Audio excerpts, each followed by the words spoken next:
I get discouraged for sure, and I will quit fighting at some point. And that point is when the first shovel of dirt hits the top of my box 6 feet down.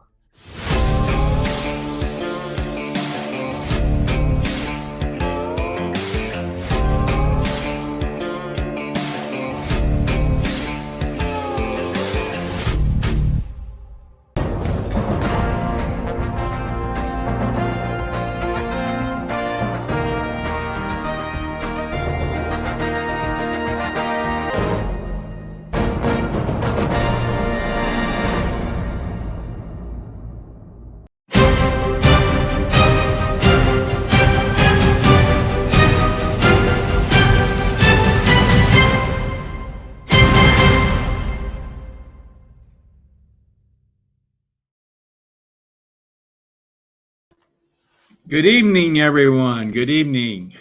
Welcome to Convention of States Indiana Live, COS Indiana Live. My name's Dale Parrish. I'm the virtual programming coordinator for the state of Indiana here for Convention of States, and want to welcome you to a very, very special broadcast that we have planned for you this evening. But without further ado, let me bring on my co-host, Mr. Ken Kashuba. Hello, Ken. Hello, Dale. How are you? Good. Good to see you. Yeah, well, me too. Ken, we got a special program tonight. And what I'm going to, first of all, let me explain to new viewers, perhaps that are just tuning in for the first time tonight, that Ken will be, amongst other things, will be monitoring our comments and questions. So if you have a comment or a question that you want to enter through the chat area, please do so.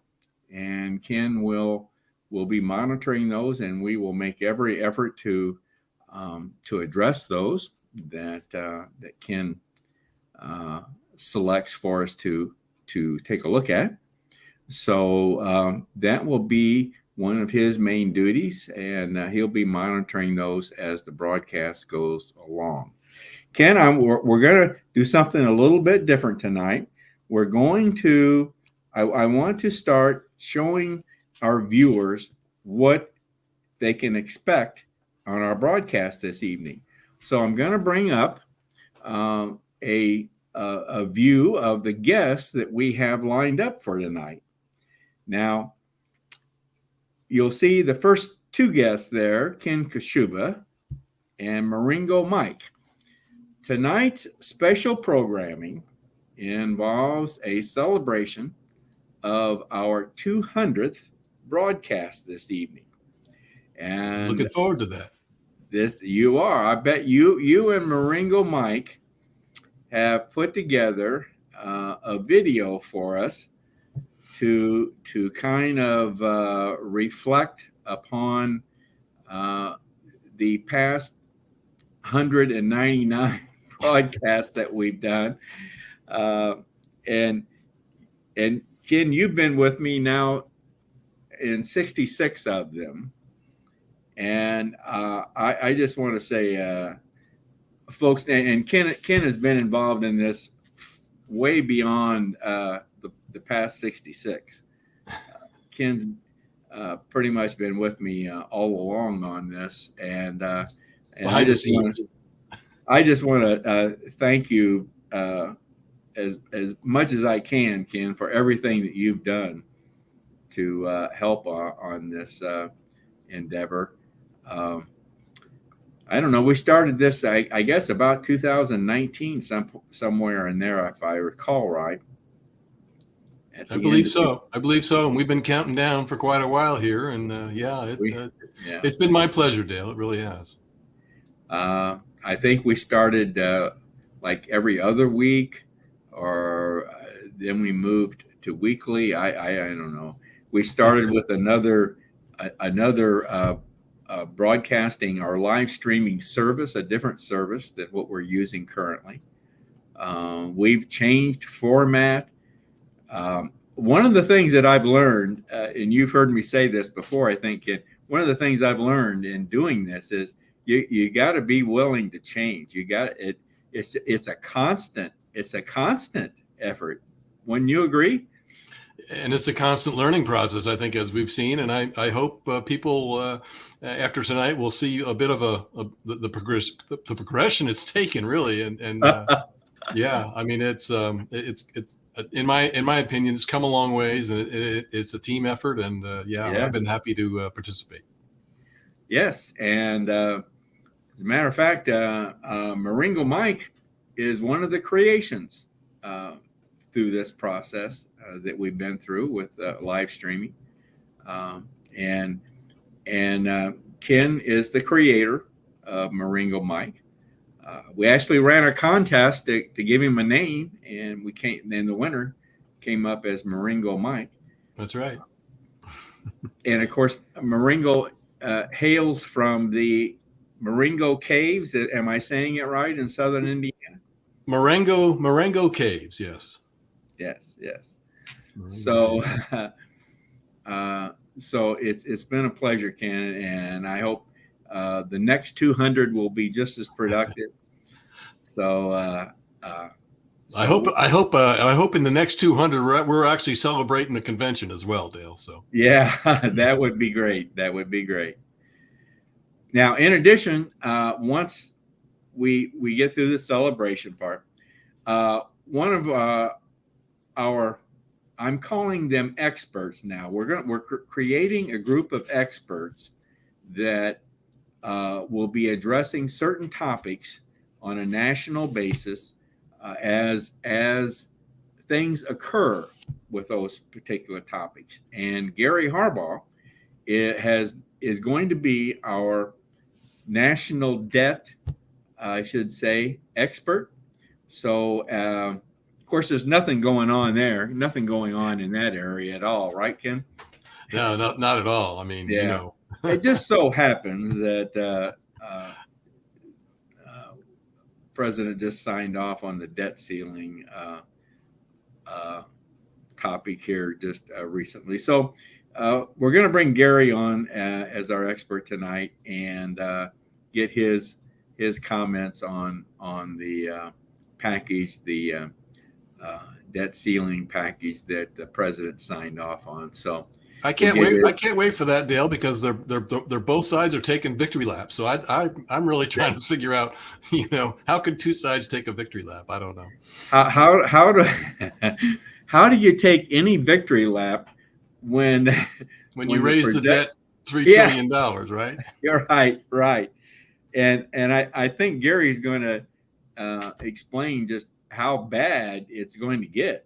So anyway, I won't take away from what he's going to say. No, so but Gary, I think maybe the president might start to get hurt when the price of an ice cream cone goes up to $60.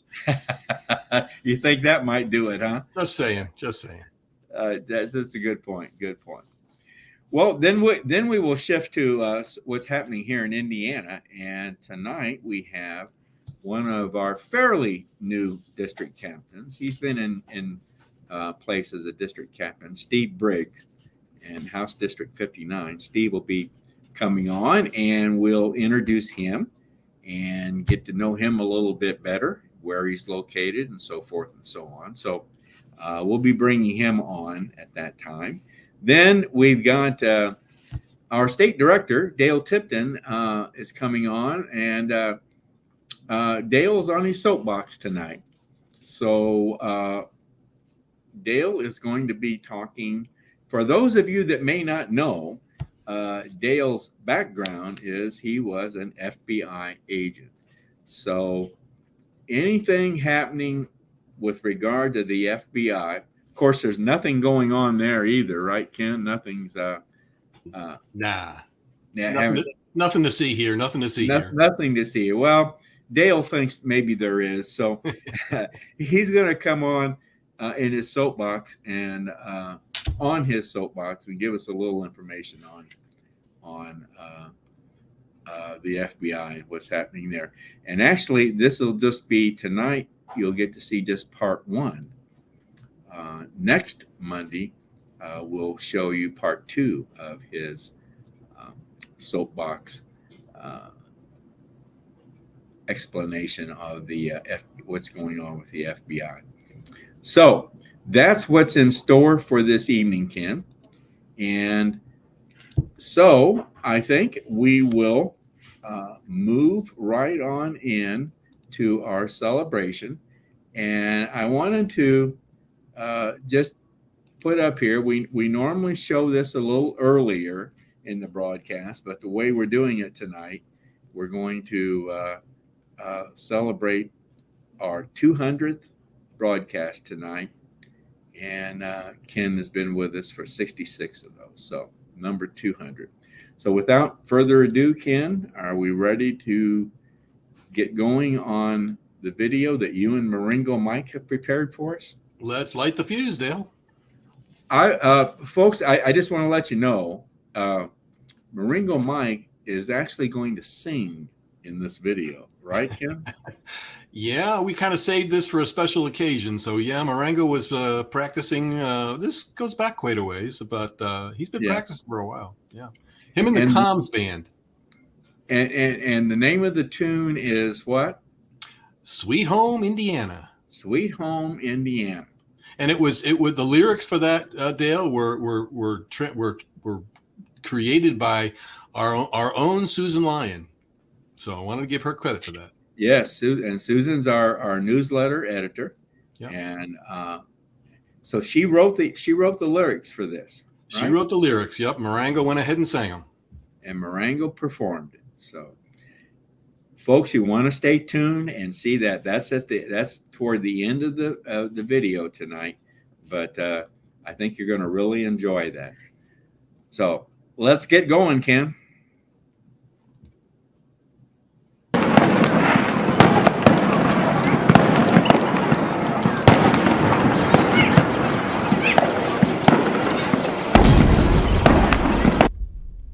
We've hit a mark. A bicentennial broadcast number 200 for COS Indiana Live. And we have a special program lined up to celebrate this special occasion with some historical beginnings and unique peeks into the history of COS Indiana Live. So sit back and enjoy.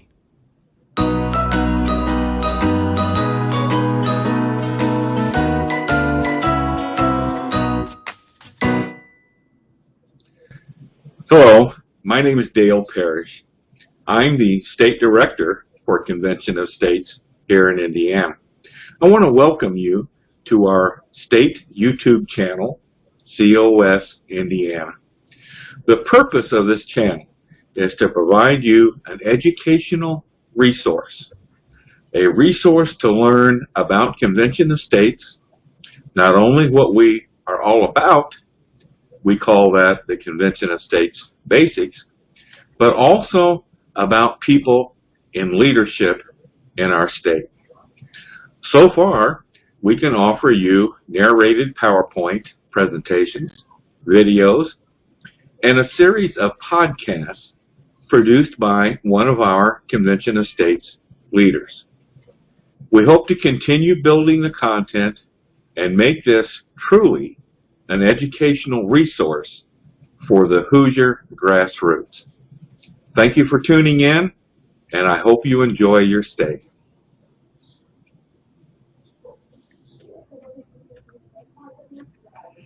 Well, good evening, everyone. Welcome to Convention of States Indiana Live. Let me ask you, do you think we have a big problem with our federal government? Well, if you do, stay tuned, because we at Convention of States have a solution as big as the problem. Okay, let me go back to our broadcast, and you can see me.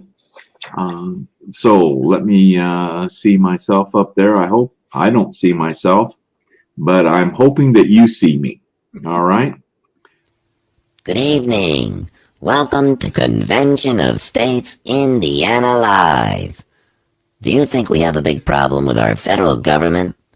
If you do, stay tuned, because we at Convention of States have a solution as big as the problem. Our broadcast host is Dale Parrish. He's the Convention of States Indiana State Director.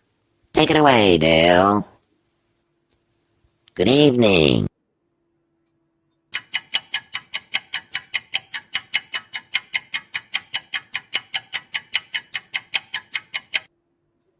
I hit the wrong button once again and started Maringo Mike up again. I've got to practice on that, folks. I'm sorry for continuing to mess up with him, but yeah. Good evening. Welcome to Convention of States Indiana Live. Do you think we have a big problem with our federal government? If you do, stay tuned because we at Convention of States have a solution as big as the problem. Our broadcast host is Dale Parrish. He's the Convention of States Indiana State Director. Take it away, Dale.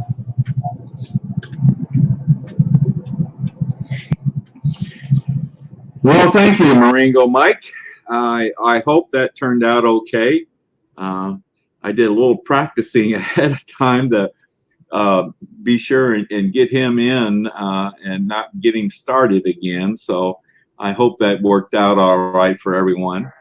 Oh, by the way, Debbie, what I'm going to do, I didn't mention this to you in our warm up. I'm going to give you the full screen here tonight, and I'm going to hopefully, let me see. No, that's not it. That's not it. No, I'm going to step off here and give you the full screen. Okay. My name's Dale Parrish. I'm the state director for Convention of States here in Indiana, and I want to welcome you to our broadcast. We have our first segment, which is always our discussion segment, where we have a topic that we talk about. And tonight, we're going to talk about Maringo Mike. We're going to introduce you to Maringo Mike and introduce you to the human behind Maringo Mike. So let me see if I can make contact with him. Maringo Mike, are you there?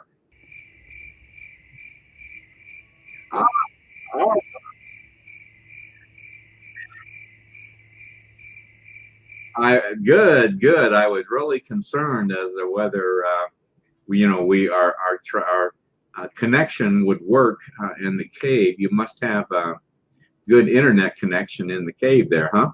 Well, folks, I hope you can all hear this. So we didn't get a chance to test this out, so I'm hoping everyone can hear this.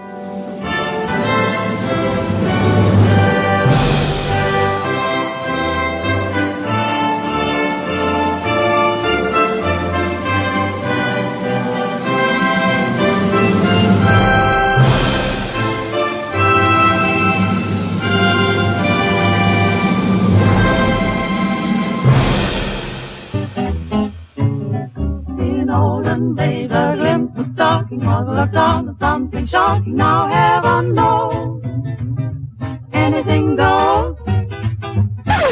Wait, hold on. Anything goes? Isn't that what's been happening right here in America for some time now? So, how does that make you feel? After all, our country is a land of laws framed by our Constitution, is it not? So, you might be asking, what can I do? Well, welcome to COS Indiana Live, where we'll be discussing how to use the Constitution to save the Constitution. Yes, and some awesome volunteers. My name's Dale Parrish. I am the state director for Convention of States here in Indiana. And again, I want to welcome you to our broadcast. We have a very special broadcast lined up for you this evening. Now, tonight, we have a very special guest tonight in this segment. His name is Dan Stock. Dan attended the Washington, D.C. rally on January 6th. And so I wanted to have Dan come on and talk about his experience at the rally and his observations. So let's start with what happened on January 6th?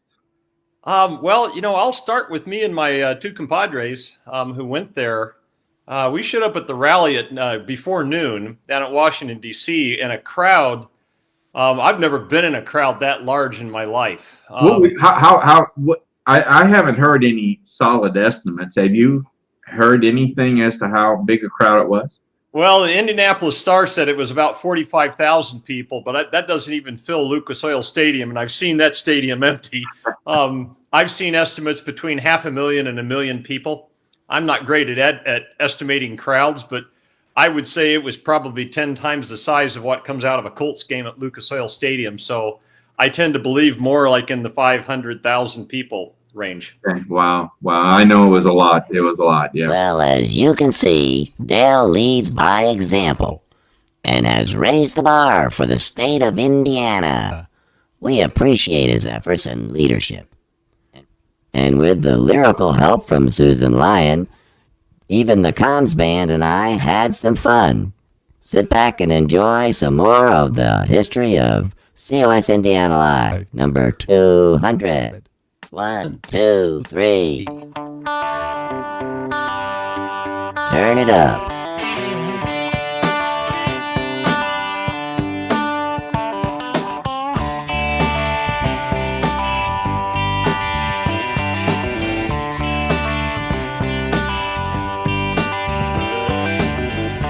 Big wigs keep on stealing,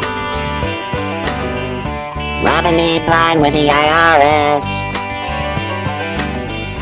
Term limits and a convention will rein them in once again, and I think it's a sin. Yeah.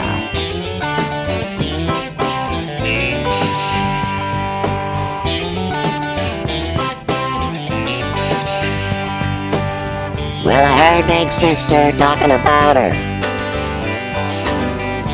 rules and regs she's laying down. Well, I hope Big Sister will remember a Hoosier man don't need her around anyhow. Sweet home Indiana, where the skies are so blue. Sweet home Indiana, what I'm trying to say to you.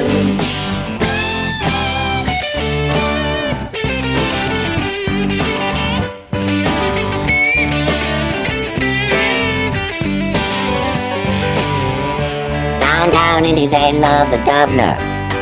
Ooh, now we all did what we could do. Now Benghazi does still bother me. Does January 6th still bother you? Come on, tell the truth.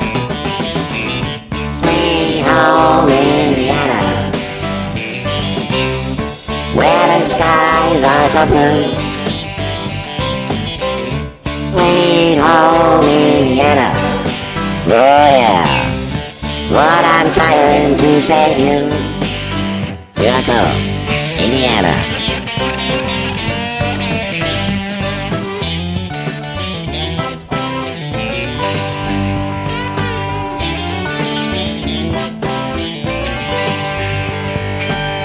Now DC has got the swampers. They've been known to take a buck or two, yes they do. Lord, they take from us so much. Working 2 jobs and I'm feeling blue, now how about you? Sweet home Indiana, where the skies are so blue. Sweet home Indiana, boy, the FBI's coming for you. Sweet home Indiana, oh sweet home, where the skies are so blue and the governor is through. Sweet home Indiana, Lord, I'm trying to save you. Yeah, yeah.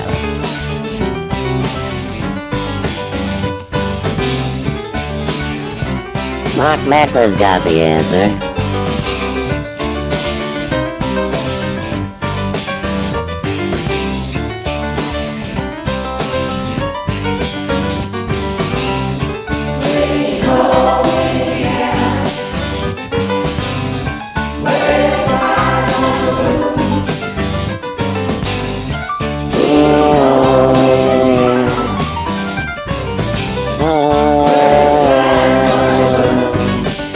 Sweet home Indiana.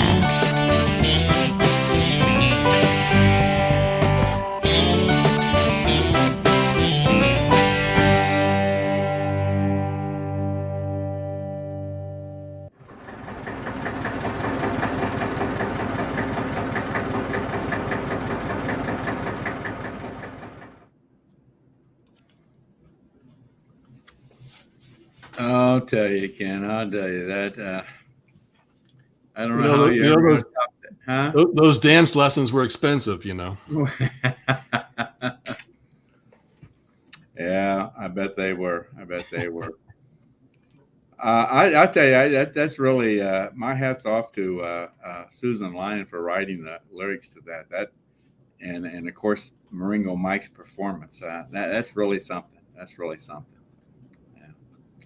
So for those of you that may have an interest, I was accused. One of our leaders, the son of one of our leaders, when he was introduced to me at a COS event, said when I was introduced and he heard my name, he said, "Oh, he's the guy with the shower curtain behind him on COS Indiana."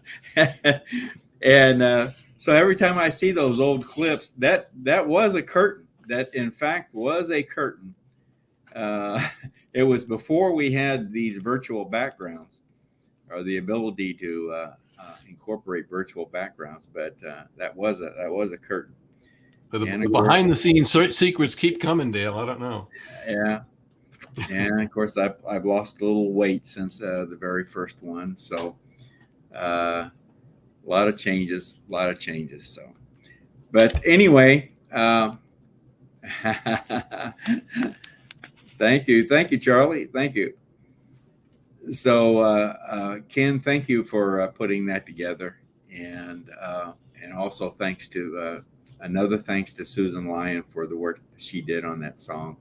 Well, you're welcome, Dale, and I think it really does show how the whole show has just progressed, and you've just like I said, the coaching and everything, that all the hard work you put in has really paid off, and it's quite a different program from when it first started. Well, I hope, and we are going to continue to make it better and better.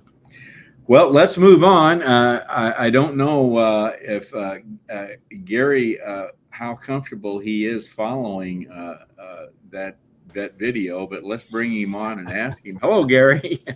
Hi, Gary. Good evening, Dale, Ken. And Gary, we're going to ask you as our national debt expert.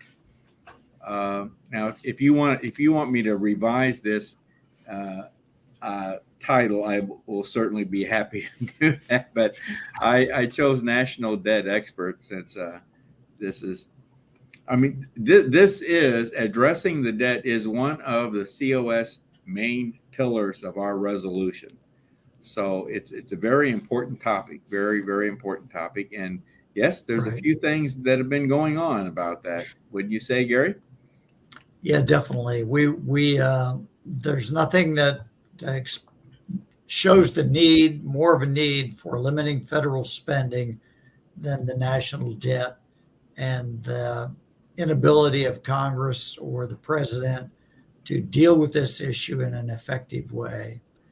And this national debt deal is just another example of that. Okay. All right.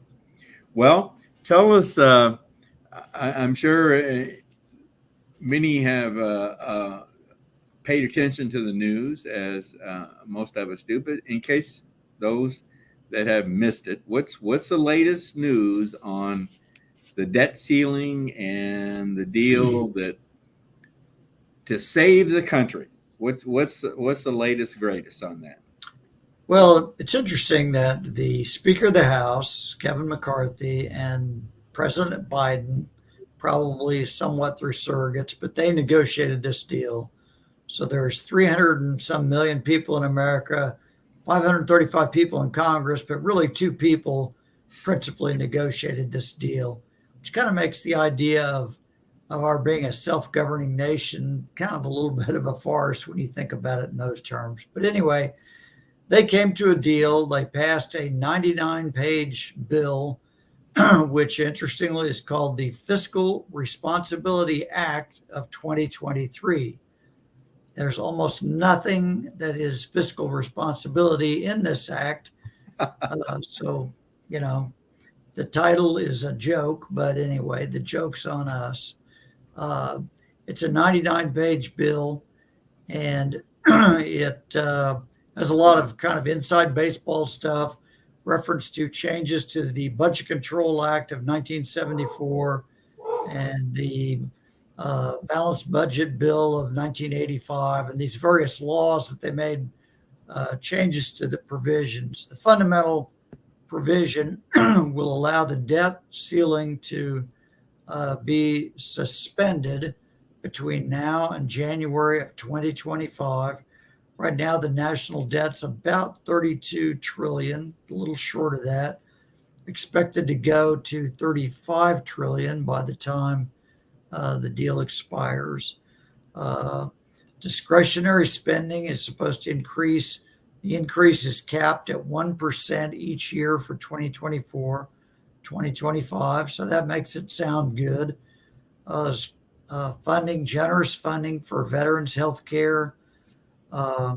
Most of the unspent money that was allocated for COVID-19 is those spending authorizations are rescinded. So that's about the only really fiscal responsible thing that they put in. About a quarter of the 80 billion that was voted for the IRS is also rescinded. So most of that new money for the IRS will still be there. Student loan payments are going to have to start again, I think, in September. So the COVID pandemic, they were suspended really for a couple of years. And it's my understanding that not only were the payment obligations suspended, but also people interest was no longer being accrued on those debts for that period of time. So really a free ride to a lot of people that, no real reason other than that they were perhaps loyal voters to one of the teams. There's a little bit of a work requirement increase for the Supplemental Nutrition Assistance Program. And then there was reducing the permitting requirements for a gas pipeline in the east. That was just part of the negotiating, nothing to do with debt or spending. Yeah. So I think I referred to this a week or so ago as kind of a game, the red team and the blue team. And in this case, most of the votes to pass this in both the House and the Senate came from the blue team. So people can kind of decide for themselves whether this was a win for the red team or the blue team. But it definitely was not a win for the taxpayers, the American people, for whom these laws are supposed to be passed. But I'm sure this is going to help reduce our national debt, right? we got to kind of look in the future here, right? This is going to take control and put us on the path of reducing the national debt. Am I right? Dale, I'm sorry, but that's not what happened. They kicked the can a couple of years down the road, and I think I sent you a graphic that perhaps you want to put up. Yeah, I hate to put this up, but I guess we got to look at it. Yeah, I think it kind of gives a historical perspective. You see, this goes all the way back to 1900, and there was almost no debt then. This shows the debt as a percentage of the gross domestic product. I'm going You to can make see this that. larger, Gary. Don't go away. There we Okay, there go. was a big spike you could see in early 1940s from the spending required for the Second World War. Right. Went down for about 30 years after that. And then Congress really began to kind of go crazy with spending. We had a little bit of a period in the late 90s, early 2000s when it did not go up by much, but it was still a significant problem.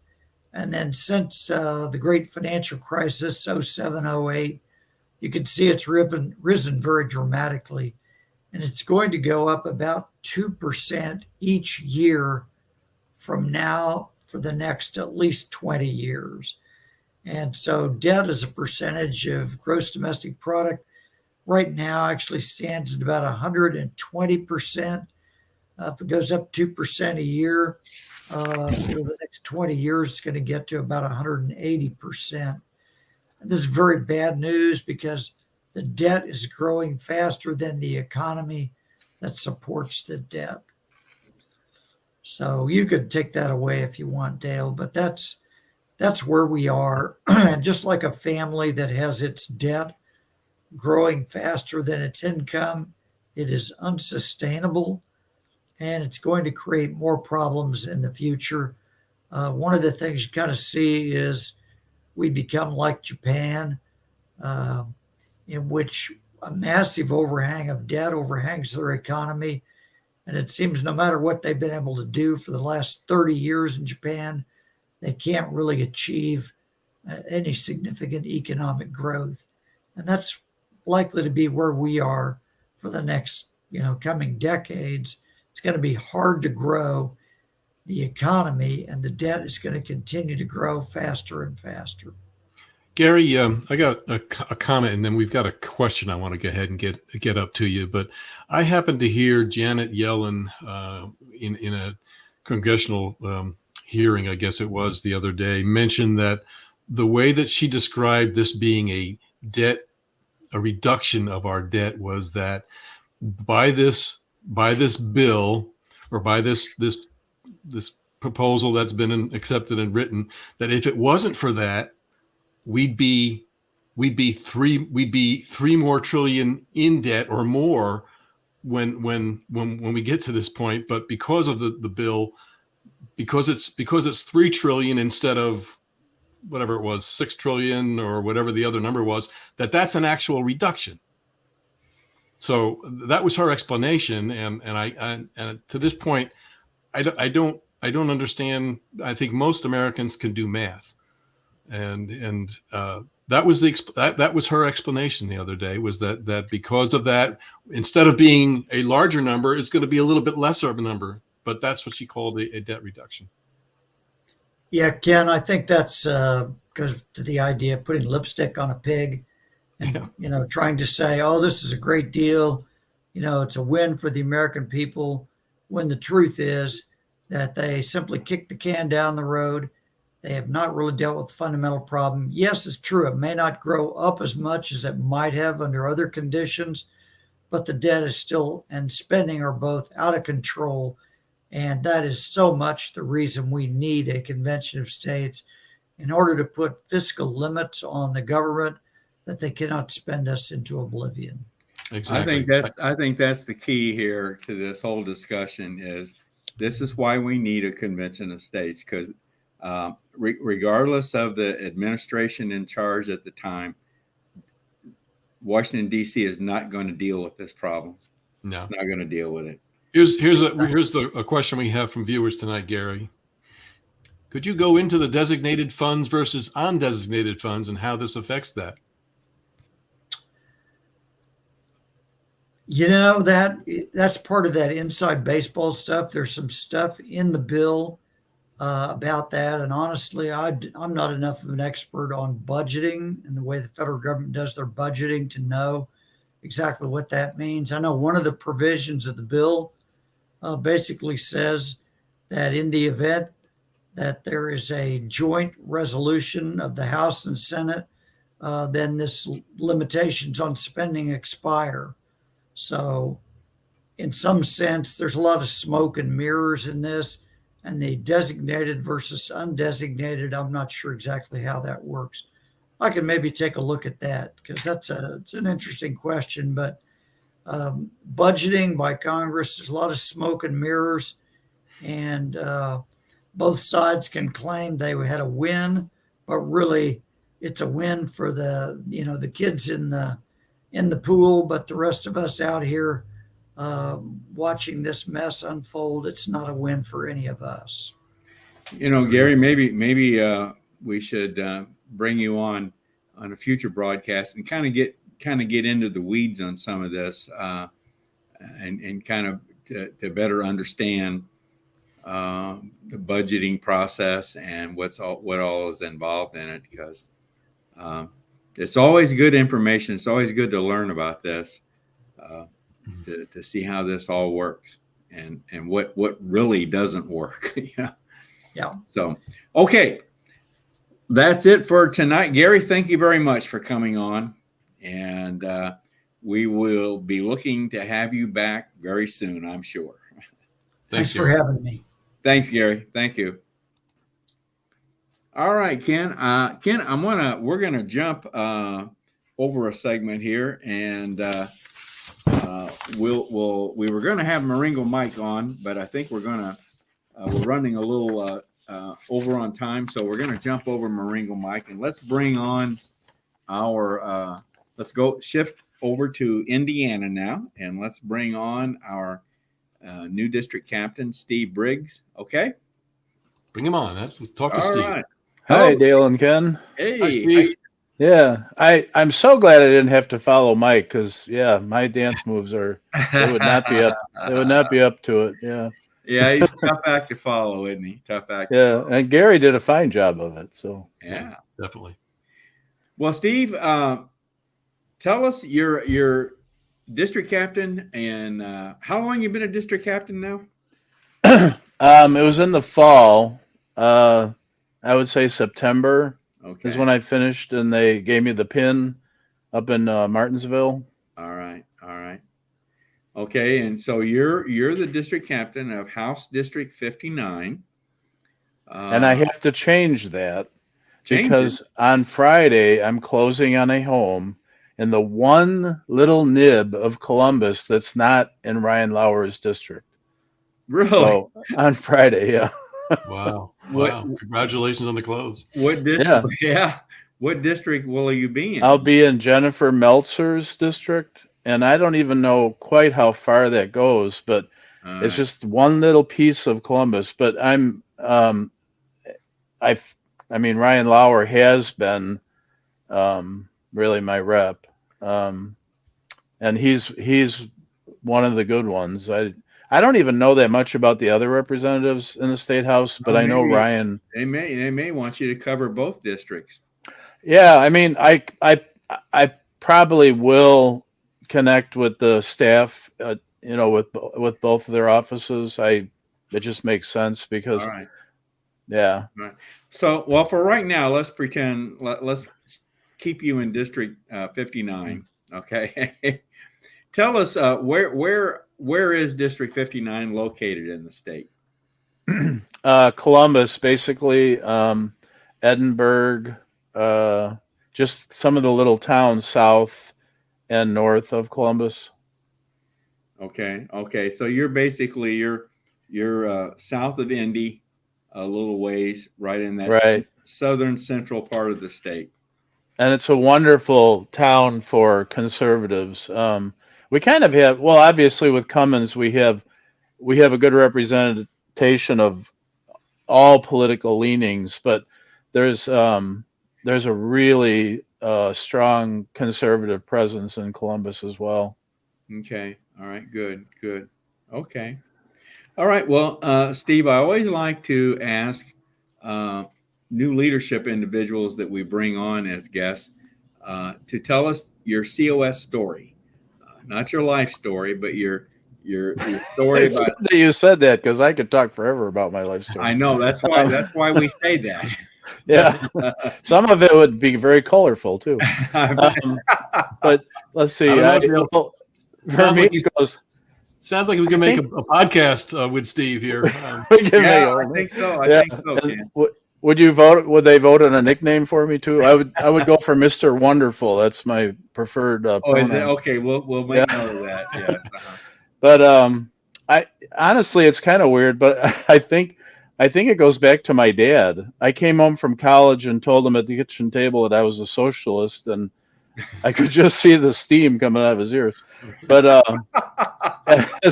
when I got old enough, I guess once I had a job, I became a Republican and a conservative. And so Mark Levin, it's so funny. It feels like everybody goes back to the Mark Levin. But yeah, I was a regular listener to him. Now I've kind of moved on to Steve Dace. I listen to Steve Dace most of the time. But yeah, tremendous. How could you not have tremendous respect for Mark Levin? His knowledge is incredible, and yeah, I don't know who could go up against him in a debate, and so yeah, Mark Levin. Okay, all right. Yeah, he was a big influence on me too. Yeah, and his book Liberty Amendments. Yeah, so many people have been influenced by him. Yeah, and he continues to be that way, really. Well, and I would, anybody that has not read it, which actually I picked it up probably 5 years ago, and I didn't really read the whole thing, and I'm actually doing that now. And I don't know, it's taken on new meaning, I think, just with the direction things have gone since this last president was installed. I'm a terrible reader myself. Many times I'll start a book and I never finish it, and I'm terrible that way. I don't know why I'm that way, but I'm the same way. You might try the audio versions, Dale. A little easier to get through that way. Yeah. I would like to, but not everything's offered in an audio version anymore. Good. So anyway, but that's a good point. So tell us, Steve, the legislators that you're involved with are going to be involved with in your district. Just their names? Yeah. Who do you know? Greg Walker, Jennifer Meltzer, and then Ryan Lauer. Okay. And yeah, I look forward to talking to the staff at Jennifer Meltzer's office. Okay. And Ryan Lauer too. I've been looking forward to just touching base with them. And okay. Well, this is the reason we touch on this, obviously, is because this is a main responsibility of a district captain, is to reach out to his or her state legislators, develop a relationship with them. So when they have questions about Convention of States, they know who to contact, and that's the district captain for their particular district. All right. Mm-hmm. So it sounds good. So to wrap things up here, Steve, tell us what kind of are one or two objectives that you've got planned for your district coming for the rest of this year. Well, there's two events that we're reserving tables for. One is the Bartholomew County Fair, and my district director has been a big help with events. He helped man the table at the fair last year. He actually brings the table. He brings a lot to the table. He brings the table. And then there's a wonderful event that happens in a little town, which is in the district that I'm now a member of after Friday. It's just a wonderful event in September, and I'm really looking forward to that too, because I don't think we have any presence there in that area, so that'll be good to get into there. I look forward to. I want to get to know the other district captains in the south of Indianapolis area, Seymour, Versailles, Greensburg, Mm-hmm. I know we have somebody in Greensburg for sure, but that's something else I look forward to, is just getting to know the other district captains and finding out what they're up to. The people have been doing it longer. All right. Excellent. Excellent. Well, Steve, I wish you the best of luck. Thank you. I want to make sure if anyone has a question for Steve, or comment or question or comment about it, our broadcast tonight, you can reach us at raiseyourvoicecos@gmail.com. It's raiseyourvoicecos@gmail.com.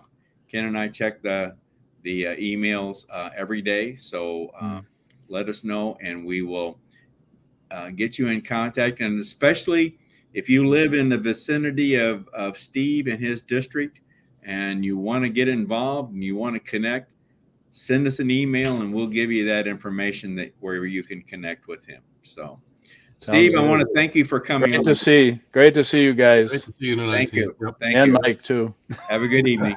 Bye-bye. Bye. Take care. All right, Kim, let's move on here, and I'd like to let's do a little soapbox tonight, and we'll have our state director come on here, but I want to show this little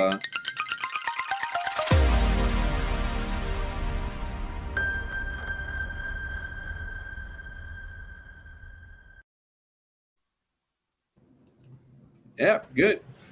Hello, this is Dale Tipton. I'm the state director with Convention of States here in Indiana.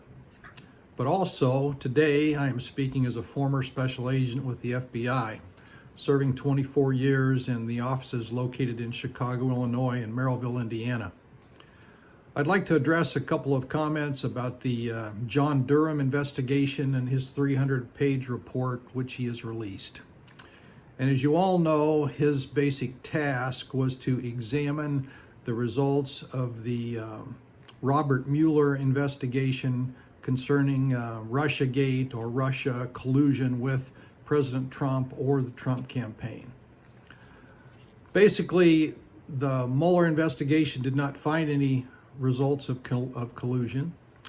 And the Durham investigation found out that, in fact, not only were there no results found, that in fact the investigation probably never should have been brought to begin with, that the probable cause was flimsy, that the information which was proven to come from opposition research from the Hillary Clinton campaign really let the world know that there was nothing to it.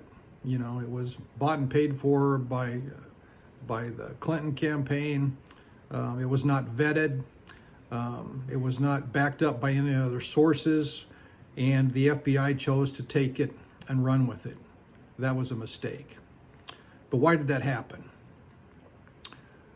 People in power believed that Donald Trump would be a bad president, and once he became president, they really made a thorough attempt to discredit him and try to throw him out of office through whatever means they could.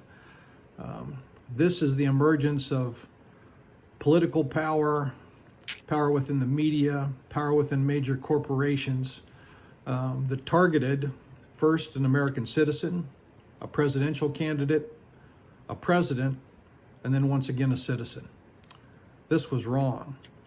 There were similar investigations involving the Clinton campaign that Mr. Durham concluded were handled completely differently. They weren't looked at sincerely, and there was no effort to push that investigation, the opposite case in the Trump investigation. We are living in a world currently where our institutions that we loved and believed in have been corrupted by political power. This includes the FBI, the IRS, the CIA, and other alphabet agencies of the federal government. We no longer live in a time where individual citizens' rights are paramount. We cannot let this stand under our watch of citizens of the United States of America. Thank you for your time.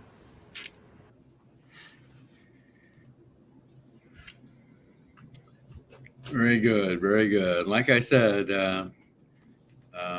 Dale Tipton, our new state director, formerly FBI agent. So he's got, I think, some very good insight into what's happening in the FBI. Don't you think, Ken?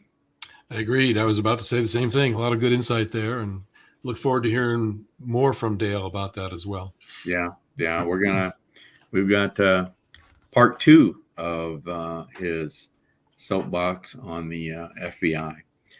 As a matter of fact, let's talk about our next broadcast, which is going to be coming up, of course, next Monday evening, June 12th. And we've got some great things lined up, some good guests lined up for already. Dan Stock, Dr. Dan Stock, is going to be talking about a new vaccine, the mRNA vaccine. I don't know if you've seen that in the news, Ken? I've seen a little bit about that. Yeah, going to be interesting to hear our good old Dr. Dan shed some light on that.